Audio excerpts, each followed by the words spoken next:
Donc je vous ai parlé de système pythagoricien, de gamme tempérée, avec tempérament égal. Je voudrais vous faire écouter, maintenant sur des œuvres, c'est pas moi qui le joue pour le coup, mais ce qu'on peut faire avec ces différentes gammes. Donc on va commencer par un chant grégorien. Donc, le chant grégorien, c'est une période du Moyen-Âge. Ça fait partie dans l'ensemble tuba ce qu'on appelle le plein chant, plein P-L-A-I-N, hein, plat, qui vient de plat, de pleine. Et c'est pas foufou. Donc c'est le système pythagoricien. Je vous demande de faire attention à ça. On a une seule voix. Alors quand j'ai une seule voix, c'est une seule série de notes, c'est une mélodie, même s'il y a plusieurs voix qui peuvent chanter la même chose. Il n'y a pas d'intervalle joué, il n'y a pas d'accord, c'est uniquement une seule voix, et on reste quand même assez proche de la note de départ. Il n'y avait pas de chanteuse canadienne à l'époque.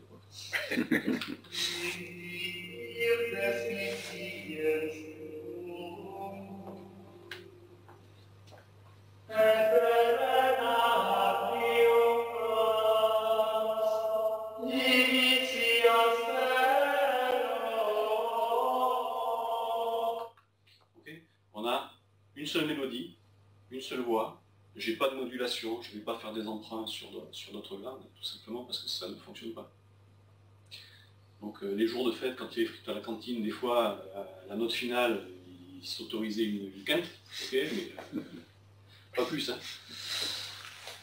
On va faire un petit saut dans le temps. Donc la période de Bach sur l'utilisation de la gamme qui vraiment, dans ses compositions, c'est controversé. Il y en a qui disent que c'était le tempérament égal, d'autres qui disent non, c'était pas le tempérament égal, c'était d'autres tempéraments. On ne va pas résoudre cette énigme aujourd'hui, mais l'écriture du contrepoint, donc, qui est une technique d'écriture, elle est basée sur le fait d'avoir un chant principal, le cantus firmus, et par rapport à ce chant principal, on va écrire une deuxième ligne mélodique qui va venir dialoguer avec la première. On n'est pas encore sur des accords, sur une construction verticale, on est toujours sur une lecture qui est horizontale, donc des mélodies qui vont se parler mais pas trop. D'accord, le chant grégorien, tu es tout seul dans la rue, d'accord, contrepoint, tu rencontres un collègue, tu commences à discuter un peu, mais t'es pas intime.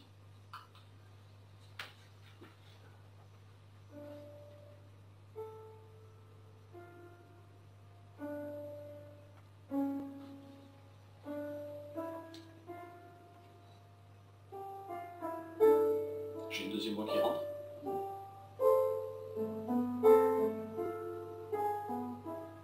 Et la deuxième voix est écrite par rapport à la première.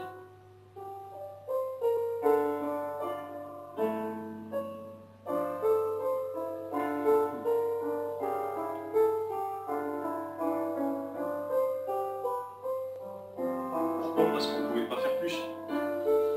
Les gammes qui étaient utilisées à l'époque et le découpage de l'octave ne permettaient pas de faire plus que ça. Alors après, sur la fin, le contrepoint, il y en a qui sont allés jusqu'à écrire des partitions avec 16 voix différentes, donc truc de fou.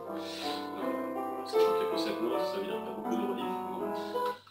Et là, je vous ai pris un autre exemple d'opéra, donc c'est l'air de la Reine de la Nuit, de Mozart. Donc on voit que déjà on a un orchestre, donc avec plusieurs familles d'instruments qui vont jouer ensemble, et là on change en fait de paradigme. On va passer d'une écriture et d'une exécution qui était en ligne à quelque chose qui est matriciel. Donc ça veut dire que chaque instrument va jouer une note, l'ensemble de ces notes vont produire des accords, et cette progression d'accords va donner un sens à la musique. Okay, c'est un peu comme les matrices organisationnelles chez IBM, sauf que c'est plus simple en musique.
quelque chose qui est beaucoup plus élaboré et sur laquelle on a vraiment chaque instrument qui vient porter sa pierre à l'édifice, et on n'a plus des dialogues plus ou moins lointains, mais on a vraiment quelque chose qui est construit avec des progressions